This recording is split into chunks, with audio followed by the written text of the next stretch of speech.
Irmãos, a graça e a paz de Jesus a todos. Abramos nossas Bíblias, a palavra de Deus, no livro de Gênesis, capítulo 9.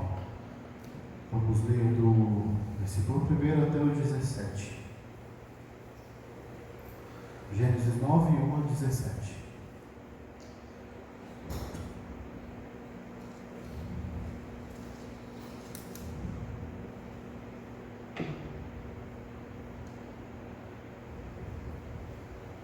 Diz assim a palavra do Senhor. Deus abençoou Noé e seus filhos, dizendo-lhes: sejam férteis, multipliquem-se e encham a terra. Todos os animais da terra tremerão de medo diante de vocês: os animais selvagens, as aves do céu, as criaturas que se movem rente ao chão e os peixes do mar. Eles estão entregues em suas mãos. Tudo que vive e se move servirá de alimento para vocês. Assim como lhes dei os vegetais, agora lhes dou todas as coisas. Mas não como carne com sangue, que é vida. A todo aquele que derramar sangue, tanto o homem como o animal, pedirei contas. A cada um pedirei contas da vida do seu próximo. Quem derramar sangue do homem, pelo homem, seu sangue será derramado, porque a imagem de Deus foi o homem criado. Mas vocês sejam férteis e multipliquem-se, espalhem-se pela terra e proliferem nela. Então disse Deus a Noé e a seus filhos que estavam com ele: vou estabelecer a minha aliança com vocês e com seus futuros descendentes, e com todo ser vivo que está com vocês, as aves, os rebanhos domésticos e os animais selvagens, todos que saíram da arca com vocês, todos os seres vivos da terra. Estabeleça uma aliança com vocês. Nunca mais será ceifada nenhuma forma de vida pelas águas de um dilúvio. Nunca mais haverá dilúvio para destruir a terra. E Deus prosseguiu: este é o sinal da aliança que estou fazendo entre mim e vocês, e com todos os seres vivos que estão com vocês, para todas as gerações futuras. O meu arco que coloquei nas nuvens será o sinal da minha aliança com a terra. Quando eu trouxer nuvens sobre a terra e nelas aparecer o arco-íris, então me lembrarei da minha aliança com vocês e com os seres vivos de todas as espécies. Nunca mais as águas se tornarão um dilúvio para destruir toda forma de vida. Toda vez que o arco-íris estiver nas nuvens, olharei para ele e me lembrarei da aliança eterna entre Deus e todos os seres vivos de todas as espécies que vivem na terra. Concluindo, disse Deus a Noé: esse é o sinal da aliança que estabeleci entre mim e toda forma de vida que há sobre a terra. Irmãos, no ano passado, em 2022, uma missão da NASA chamada DART teve sucesso em fazer o seguinte: eu consegui desviar a órbita de um asteroide que possivelmente passaria bem perto do nosso planeta. O que isso tem a ver com a passagem de hoje que a gente acabou de ler? É sobre isso, irmãos, que nós vamos refletir nesta manhã, nessa que é com certeza uma das passagens mais bonitas do Gênesis, do primeiro livro da Bíblia, o primeiro livro escrito por Moisés. E aqui nós estamos no final daquela narrativa que geralmente os grandes estudiosos da Bíblia classificam como narrativas de pré-história, de um período muito, muito antigo. Nós aqui estamos exatamente no período imediato pós-dilúvio. Vamos fazer, inclusive, uma recapitulação, só para a gente poder se situar contextualmente, tá? Para entender qual é o contexto desta aliança que a gente acabou de ler. A primeira é o seguinte: que Deus respondeu, como a gente viu semana passada, respondeu à perversidade humana com o juízo, com uma punição, que foi o dilúvio. O dilúvio foi uma punição bastante severa, extrema, fruto de uma dor, da parte de Deus, de ter criado o ser humano e ver que todos os seus desígnios, tudo que ele pensava, sentia e fazia, tendia para o mal, tendia para a violência. A terra havia se enchido de violência. Mas no meio desse contexto de juízo, ou seja, de completa destruição, há um fio de esperança. Porque Deus não desiste do seu plano de redenção, de redimir o homem. Ele não desiste daquilo que ele falou, por exemplo, para Eva e para a serpente, condenando a serpente, dizendo que ela teria sua cabeça esmagada por um filho de mulher. Como então Deus seria fiel a isso que ele falou, que é aquilo que nós chamamos de primeiro evangelho, quando ele disse que a serpente, o inimigo do homem, terá sua cabeça esmagada por um filho de mulher? Como ele fará isso se ele vai destruir toda a humanidade? Então sim, o que ele faz é preservar o ser humano e sua família. Noé é o único homem íntegro da sua geração, o descendente de Sete, daqueles que nós vimos, que aquela passagem que vimos semana passada, na qual fala de filhos de Deus tendo relações com filhas dos homens, possivelmente está falando sobre os filhos de Sete, que buscavam a Deus, adotados por Deus, e os filhos dos homens, os filhos de Caim. E Noé é um desses filhos de Deus, um daqueles da linhagem que buscavam a Deus. E ele era um homem íntegro, e sua família, composta por 3 filhos, com suas noras e a sua esposa, é salva por meio da construção de uma arca que Deus mesmo ordena. E Noé crê na palavra de Deus, isso é muito importante. O autor da carta aos Hebreus vai falar que isso fez com que ao mesmo tempo Noé condenasse a sua geração e lhe fosse imputado uma justiça, ou seja, o fato de Noé crer na palavra de Deus fez com que ele fosse achado justo, justificado diante de Deus, porque ele creu, ele confiou, ele fez aquilo que Adão, seu pai, seu antecedente, seu ancestral, não fez. Confiou na palavra de Deus e fez a arca conforme Deus havia dito como tinha que fazer, e além de si mesmo e de sua família, salvou animais, salvou tudo aquilo que Deus havia determinado, porque ele na verdade iria recriar, fazer uma recriação. Então Deus, no meio daquela ordem da arca, ele já estabelece uma aliança com Noé, dizendo: olha, Noé, estabeleço uma aliança com você e vou salvar você e sua família. Olha que interessante, aqui já há aspectos de como as alianças na Bíblia funcionam, que é o de que Deus faz uma aliança com Noé, mas Noé não é o único beneficiado. Beneficiado por essa aliança de Deus com Noé está a sua família, está todos os outros seres vivos da terra que terão a sua espécie preservada. Ou seja, a ideia de um representante pactual, de que alguém celebra uma aliança com Deus, mas por meio dele todos os outros estão representados. Foi assim com Adão, quando Deus faz uma aliança com Adão com relação à árvore do conhecimento do bem e do mal, e é por isso que todos os descendentes de Adão sofrem consequências do pecado de Adão. Da mesma maneira também são os benefícios. Se o representante do pacto, da aliança, ele faz a sua parte, ele faz o que é certo, então todos aqueles que estão representados são beneficiados.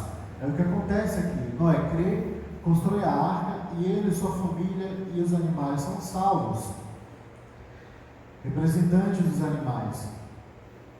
E aí acontece o dilúvio, que é decorrente de 40 dias ininterruptos de chuva, é assim que a Bíblia nos narra, e passa mais ou menos, pelo menos um ano e mais alguns dias, até que as águas começam a baixar, e Noé faz aqueles testes com as aves. O dilúvio, no entendimento da Bíblia, é sempre universal, e aí há uma questão de que várias culturas em vários lugares, os incas na América do Sul, os chineses, os indianos, os aborígenes, enfim, especialmente, inclusive, as civilizações da região da bacia do Mediterrâneo, todas elas produziram algum mito, alguma história, alguma narrativa diluviana, alguma narrativa sobre um grande cataclisma em termos de água, de inundação, que fez com que a terra toda padecesse. E aqui a narrativa, como a Bíblia interpreta, como a Bíblia entende, como o dilúvio aconteceu e por que ele acontece. Por exemplo, nas narrativas dos babilônios e dos acadianos, que eram povos ali mais ou menos vizinhos dos israelitas, e na maioria das narrativas de dilúvio, O dilúvio é fruto de um capricho dos deuses. Os deuses estavam muito chateados com o barulho que os seres humanos faziam, ou tinham achado que a raça humana tinha se proliferado demais. Então, como tinha se proliferado demais, e como fazia muito barulho, incomodavam, vamos matar a humanidade, que a gente está de saco cheio dela. Era desse jeito como eles iam, sempre como um capricho. Mas aqui a gente percebe que o israelita é chamado a interpretar o dilúvio como parte de um juízo de Deus. E ao mesmo tempo em que Deus julga, Deus também realiza salvação, redenção e graça. E é isso que a gente vê agora. Assim que Noé sai da arca, o que acontece é que Deus abençoa, Deus instrui uma ordem e celebra uma aliança, que é exatamente o que nós acabamos de ler. Como um tema, irmãos, para hoje, poderíamos ter o seguinte: Deus celebra uma aliança de preservação, uma aliança de preservação de vida. Essa é a aliança que ele preserva aqui, uma aliança bastante ampla, da qual inclusive nós participamos hoje. Por isso que uma missão, por exemplo, da NASA de desviar um asteroide para que não tenha o menor risco de chocar com a Terra, é parte dessa aliança. É a providência de Deus agindo para que a vida na Terra seja preservada enquanto ela durar. Isso fala muito também, irmãos, a respeito de quanto nós de fato confiamos com Deus que nos deu a vida, que prometeu nos sustentar e que prometeu nos proteger. Assim como filhos deveriam confiar, e costumam confiar integralmente nos seus pais, que também para eles lhe deram a vida, lhes sustentam e lhes protegem. A primeira parte do texto vai nos falar o seguinte: que Deus abençoa e declara a santidade da vida. Este é o grande tema. E é, digamos, a grande razão pela qual logo em seguida ele vai celebrar uma aliança. Percebe? Há um paralelo aqui, inclusive, se você ler bem atentamente, entre essa bênção que Deus profere em relação a Noé e seus filhos e a bênção que Deus declara sobre Adão e Eva e sobre seus descendentes. É muito parecido com o final ali da narrativa da criação, no qual Deus abençoa e diz: multipliquem-se, proliferem-se. Aqui ele repete esta ordem: sejam férteis, multipliquem-se, encham a terra. Isso nos indica duas coisas a respeito do fato de que Deus abençoa a propagação da vida. Primeiro, que ele, apesar do pecado, nos ensina que a vida ainda é uma bênção, de que a vida ainda é para ser desfrutada. Apesar do pecado, apesar da maldade humana, apesar das doenças, apesar da morte, a vida ainda é boa. E nós somos testemunhas disso. Ninguém quer morrer. A vida é boa. A gente quer viver o máximo que a gente puder. E o Senhor aqui aprova e diz: de fato, ela é boa. O problema de vocês não é que vocês vão morrer imediatamente e não vão ter nenhum gostinho de quanto viver é bom. O problema de vocês, como se o Senhor estivesse dizendo para nós, nessas palavras, é que vocês vão viver muito pouco diante do que poderiam viver. É que a vida que há em vocês, seres humanos, é residual, é um resíduo, é o que sobrou. E vocês vão ver o quanto, mesmo assim, ainda é bom viver. Então ele faz isso, ele abençoa. Ele fala para que eles sejam férteis, porque inclusive a propagação de vida humana é sinal de bênção de Deus. Por isso que a visão, por exemplo, cristã, do nascimento de uma criança, por mais que essa criança nasça nas condições até menos adequadas, enfim, por mais que ela não tenha sido planejada pelos seus pais, não importa. Na visão da Bíblia, na visão do Senhor, vida é sempre bênção. Toda criança é bênção. Deve ser encarada desse jeito. E ela não é apenas bênção quando está no ventre da mãe, ou apenas quando nasce, mas por toda a sua vida. Isso já nos dá, por exemplo, uma boa indicação, uma boa sugestão do quanto que de fato nós devemos nos esforçar para preservar a vida dos pequeninos. E também de encararmos dessa maneira, diferente de como o mundo costuma ver. As pessoas que não seguem o Evangelho, na maioria das vezes, quando fazem seu planejamento familiar, levam em conta sua própria vida e geralmente tudo gira em torno da sua carreira, trabalho, e aí filhos podem encaixar se cabem ou não, se atrapalham ou não a carreira. Há um questionamento, por exemplo, hoje muito comum sobre se maternidade é uma coisa inata ou não. Já li vários artigos em jornais de opinião de mulheres confessando, por exemplo, eu não tenho vocação para ser mãe, eu detesto a maternidade, detesto ter que ser mãe. Mas claro que, por conta de já ter filho, tinha que, enfim, assumir a sua responsabilidade perante a sociedade, perante a criança a qual ela respondia. Quanto mais os homens, na verdade, sequer têm, na maioria das vezes, esse tipo de questionamento. Na verdade, o que mais tem no Brasil, em termos de fenômeno, são de famílias sem pais. É uma coisa muito, muito comum, filhos que só têm o registro da mãe. Então, se as mulheres estão questionando se filhos são bons agora, os pais já têm abandonado seus filhos há muito tempo. E essa não é uma visão bíblica, é uma visão ímpia, uma visão negativa de ter filhos. A palavra de Deus nos fala que criança é bênção, a vida é para ser desfrutada, as coisas boas da vida de fato elas devem ser aproveitadas. Isso dá base, por exemplo, para que o autor de Eclesiastes, o rei Salomão, discorra vários assuntos a respeito disso, do quanto que de fato a vida para nós é um presente, deve ser encarado dessa maneira. Deus te deu um presente, a sua vida é um presente de Deus, porque Ele é doador de vida. O segundo ensino a respeito de Deus abençoar e declarar a santidade de vida é de que Deus também, não só Ele abençoa a propagação, como Ele garante o sustento, que é isso que Ele faz logo em seguida, nos versículos 2 e 3.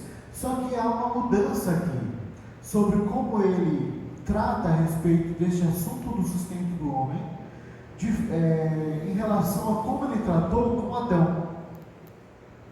Ele abençoa Adão e fala para Adão: olha, está aí o jardim, todas as árvores estão aí dando fruto, e você pode comer de tudo, menos da árvore do conhecimento do bem e do mal. Certamente você vai morrer se comer dela, mas todo o resto é seu. O que existia aí, o que está subentendido: primeiro, não vai haver fome, porque vai haver sempre fartura. Segundo, o homem basicamente tinha uma dieta vegetariana e estava toda à disposição dele, de sua mulher e de sua família. Não haveria muito esforço. E mesmo assim, todos os animais sobre os quais o homem dominaria não seriam um tipo de domínio ruim, mas de fato um domínio de um Senhor cuidadoso. Lembra que o homem foi criado por Deus e colocado no jardim para cultivar e guardar. Ou seja, ele foi colocado como guardião, como um zelador, como um mordomo de Deus. Deus é o Criador, Ele é o dono final, mas aprove a Deus, Deus quis assim criar o homem e colocá-lo no jardim como seu representante, como seu gerente da criação. Então, antes da queda, essa gerência, esse governo humano sobre toda a criação, não seria um governo ruim, na base do terror, mas um governo na base do zelo e do cuidado, de desenvolver a criação que Deus havia feito. Agora não. Agora para Noé o que acontece? Deus fala assim: olha, todos os animais da terra tremerão de medo diante de vocês. Olha, vocês vão ser o topo da cadeia alimentar. Vocês vão comer todos os outros seres. Vocês vão ser os predadores de todos os outros animais, mesmo não tendo, digamos que, as vocações naturais para isso. Mas a cabeça de vocês será desenvolvida o bastante para que vocês predem qualquer ser vivo. Então esse tipo de domínio já é um domínio baseado em terror, é um domínio tenso. Por quê? Porque quando o homem cai, Deus não só demonstra para Adão que ele vai morrer, mas também que passa a existir entre ele e a natureza criada uma inimizade. Assim como também o pecado gerou inimizade entre o homem e seu próximo, entre o homem e naquele momento e a sua mulher. Por quê? Porque um iria querer dominar o outro. E agora, o homem e a natureza também iriam entrar em conflito constante e muito tenso. Então a palavra de Deus aqui nos dá as explicações sobre o porquê de fato nossa relação com o meio ambiente costuma ser um tanto destrutiva mesmo. A capacidade que nós temos de simplesmente fazer espécies se extinguirem. E Deus aqui nesse momento ele também dá a concessão do homem comer carne, a carne introduzida na dieta humana, o que será importante para o desenvolvimento da raça humana, mas há um porém aqui, ele concede, e isso é um ponto importante, porque ele vai entrar agora num outro ponto, que é o de que Deus também requer proteção e respeito à vida. A morte de um animal para o alimento humano é concedida por Deus, no sentido de que Ele, enquanto Deus e Criador, diz: olha, eu deixo vocês matarem para comer, porque eu requeiro todo o sangue que cai, porque a vida é sagrada, inclusive dos animais. A vida dos animais é santa para Deus, de tal forma que Ele requer o sangue do animal morto. E há uma ordem aqui muito estrita sobre matar animal para saciar a fome do humano. Ou seja, não está em hipótese alguma autorizando abusos, como por exemplo caçar por esporte. Isso não faz sentido biblicamente. As pessoas simplesmente matarem por diversão. Mas muito específica a sua relação com comida, com sustento, com preservação da vida humana.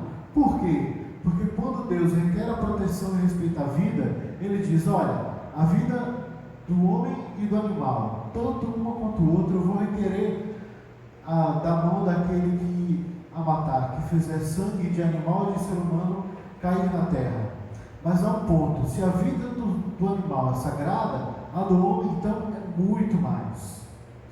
De tal forma que ele aqui discorre com mais detalhe a respeito disso. E ele inclusive justifica, ele diz: qual é a base então? Qual é a base para compreender que a vida humana é mais sagrada ainda do que a dos animais? Veja, a vida de um animal já é sagrada para Deus. Ou seja, maus tratos de animais, gente, isso ofende a Deus também, isso é pecado. É muito comum na minha cidade, né, Aracaju, carroceiro, ainda é muito comum isso lá. No meio dos carros você de repente tem homens com carroça, né, puxados por cavalos, e eles geralmente pegam entulhos, coisas assim, fazem carrego, né? Ainda é muito comum. E é muito comum que esses cavalos sejam muito maltratados, muito, mas muito maltratados mesmo. Isso ofende a Deus. Agora ofende ainda mais quando nós proferimos uma palavra torpe, ruim ou caluniamos contra alguém. Porque a palavra de Deus aqui é muito clara que se a vida do animal é sagrada, do ser humano é muito mais, porque ele porta a imagem do Criador. Então aviltar, vilipendiar a vida humana é muito pior. E aí ele deixa aqui muito claro quando ele diz o seguinte: olha, quem derramar sangue do homem, pelo homem seu sangue será derramado. Aqui ele está colocando o seguinte: olha, vida por vida, a pena deve ser compatível com o crime praticado. Ele está dizendo aqui também: olha, vocês agora vão começar a se desenvolver, criar governos, né, vão se governar, e o Estado, ou seja, aqueles que vocês se colocarem como governantes de vocês, terão legitimidade de aplicar leis e de punir vocês. Então aqui nós percebemos que o respeito à vida para o Senhor é de fato muito, mas muito sagrado.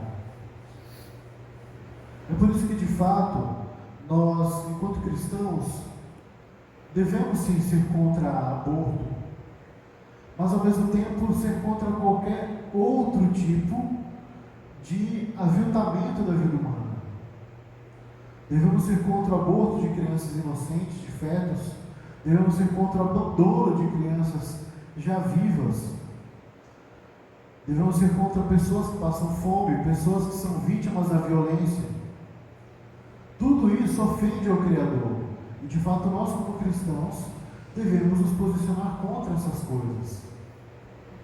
E sermos ao mesmo tempo agentes de vida. Irmãos, nós fomos colocados aqui nessa terra e fomos chamados por Jesus não para julgá-la. Aquele que não crê já está condenado por si mesmo. Nós somos colocados, irmãos, e chamados por Jesus para sermos agentes de vida, propagadores de vida.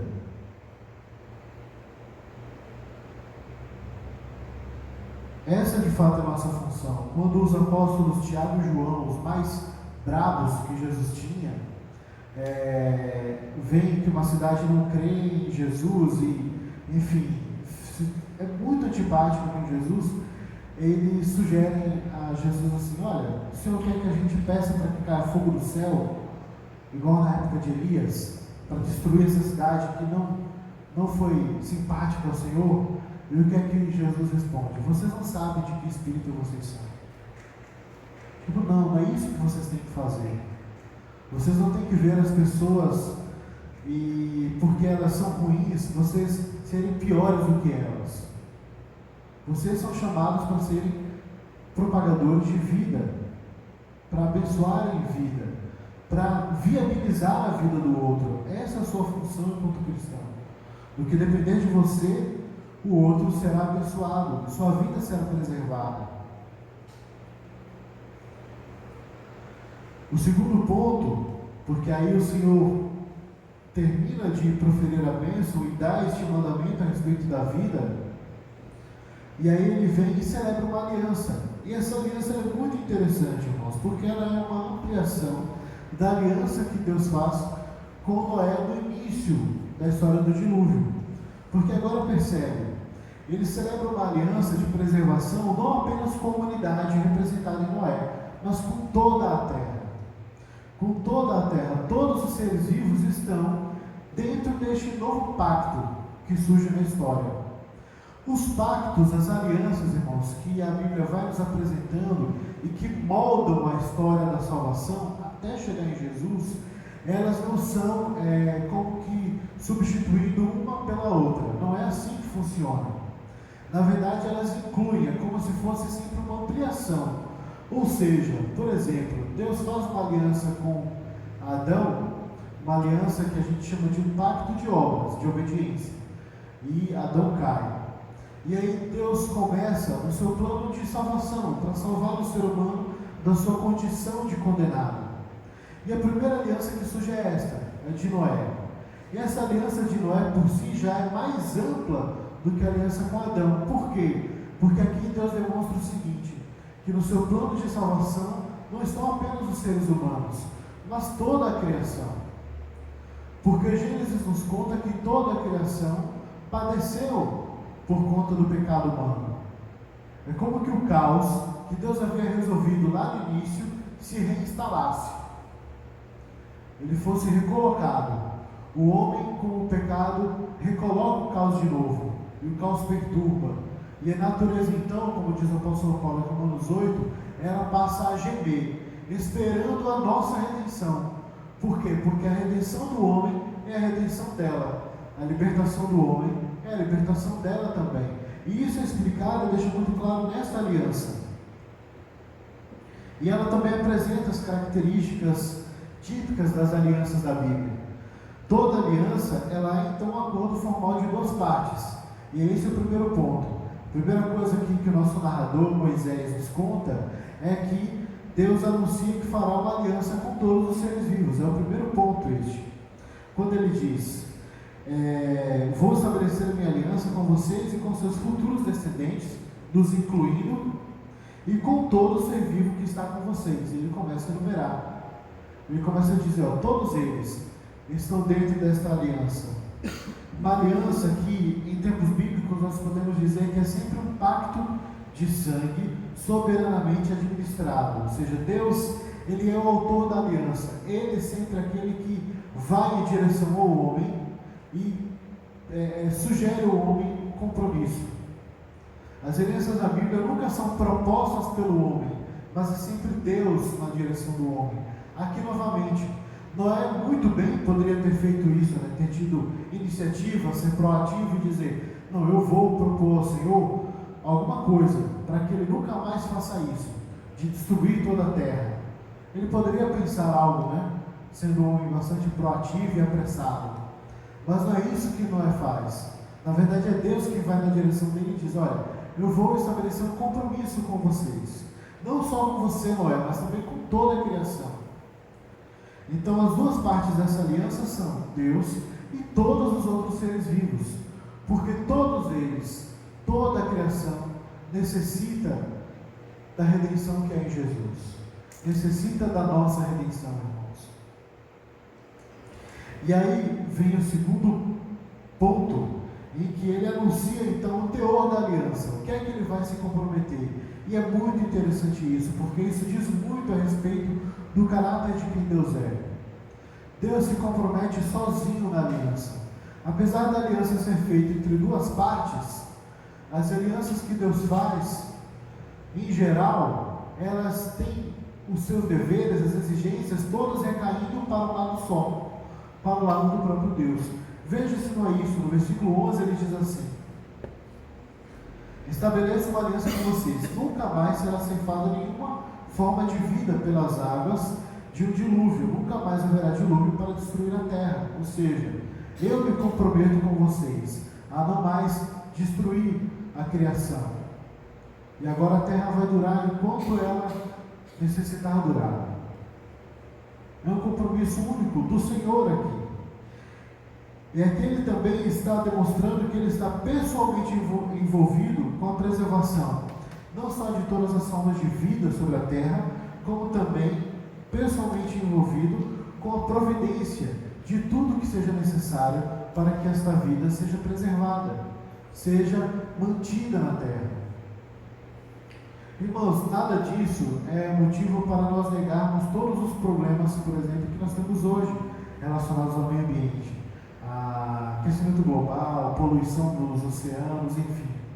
Mas tudo isso, percebe, é resultado do pecado humano, da ganância humana, da falta de zelo humano, do nosso instinto destruidor das coisas, de nosso egoísmo.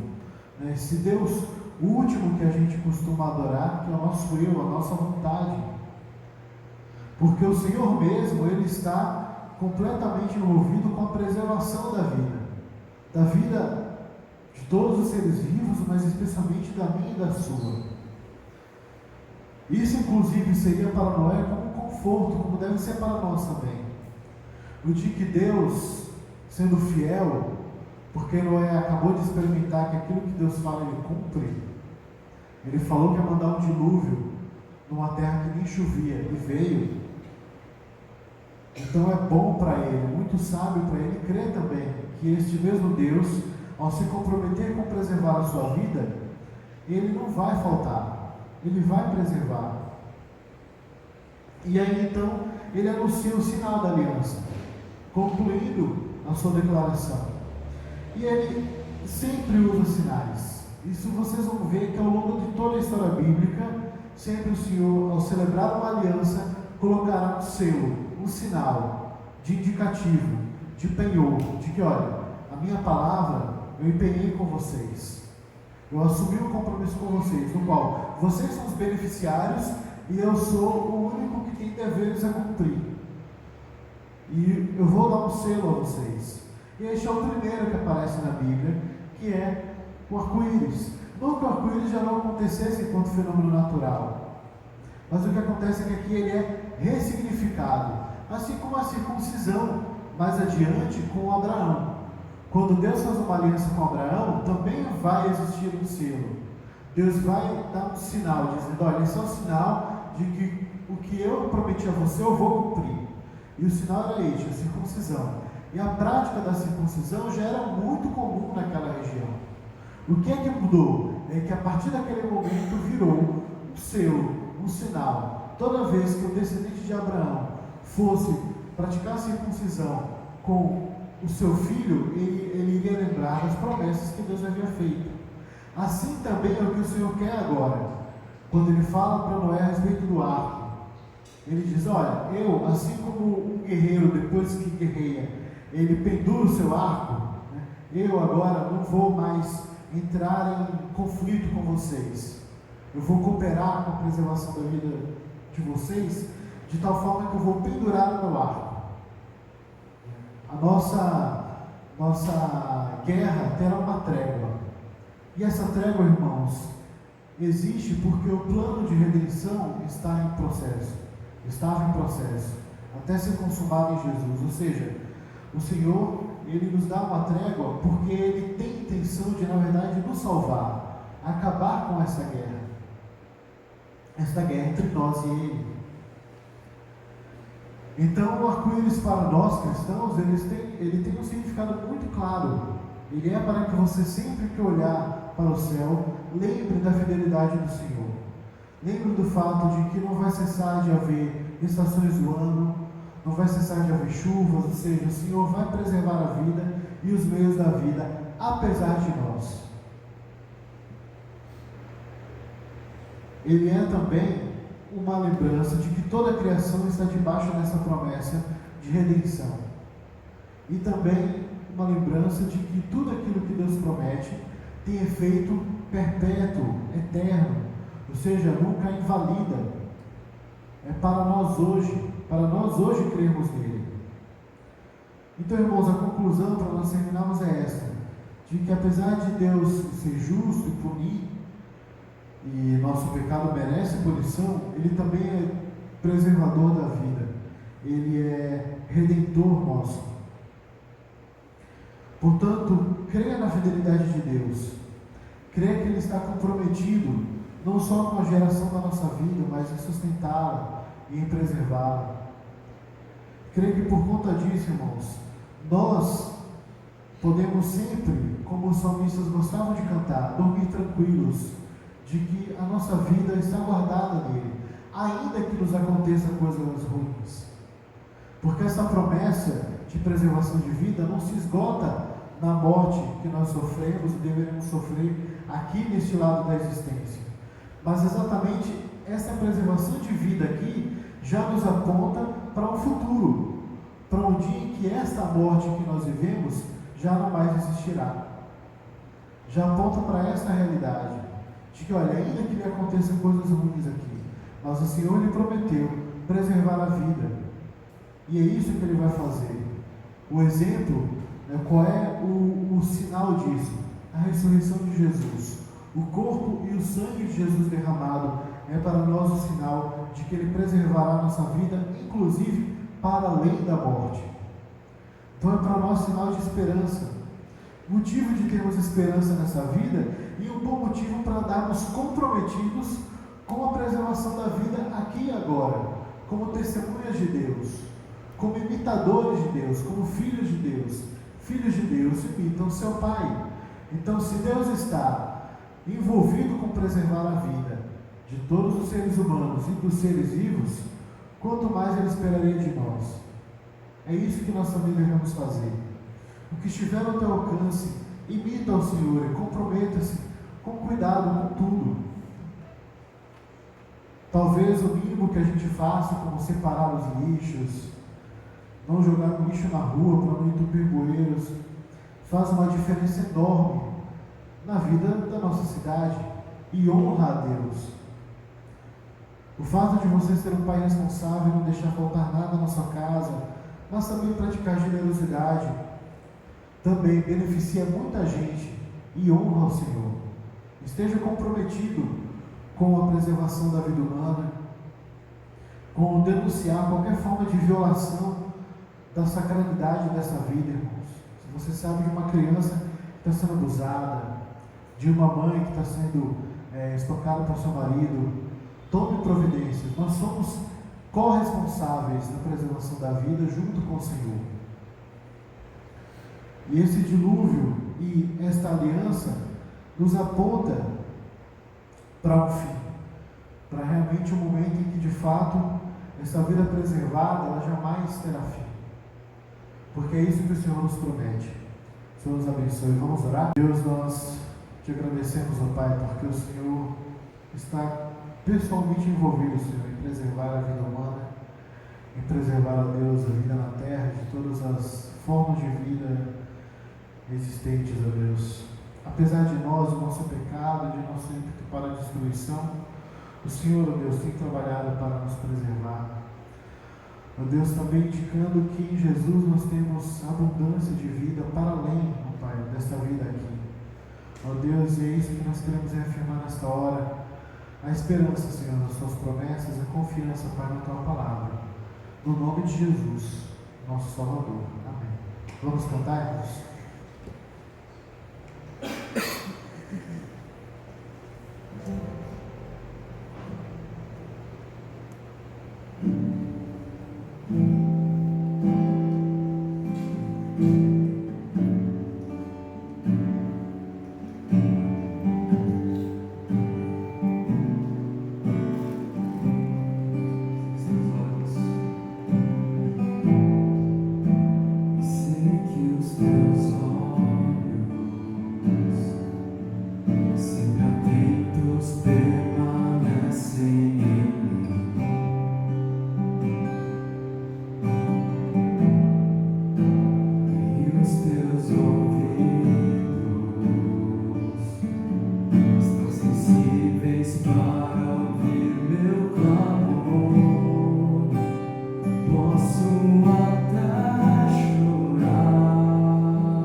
Teus olhos.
que o Senhor nos ensinou? Pai nosso que estás nos céus, santificado seja o teu nome, venha o teu reino, seja feita a tua vontade, assim na terra como no céu. Dá-nos hoje o nosso pão de cada dia, perdoa as nossas dívidas, assim como perdoamos aos nossos devedores. Não nos deixes cair em tentação, mas livra-nos do mal, porque teu é o reino, o poder e a glória para sempre. Amém. Irmãos, só lembrando 3 coisas. Primeiro, o devocional hoje depois do almoço, tá? Então, os jovens, lembra disso, da gente se reunir lá naquela sala, lá no fundo. Segundo lembrete, nós temos uma reunião agora no sábado às 4 horas na minha casa. Vai ser a primeira reunião do grupo temático, estudando aquele livro, O Significado do Casamento. Mandei até o link da Amazon. O livro está num preço razoável, tá? Se você puder adquirir antes, para já ir a introdução, que é o que a gente vai tratar, vai ser muito bom. Essa reunião do dia 11 vai ser com o pessoal solteiro, que não é casado, tá ok? Espero vocês lá então, se Deus quiser. E o último é que eu quero que vocês orem a respeito de todas as coisas, irmãos, que nós estamos fazendo. Orem em casa, peçam que Deus nos ajude e abençoe cada iniciativa. Mas uma especial também é que a partir de março nós deveremos ter, se Deus quiser, grupos pequenos funcionando, né? Então, ore também a respeito disso e se engaje, se envolva, tá bom? Que vai ser bênção para vocês. Que o Senhor abençoe a semana de todos.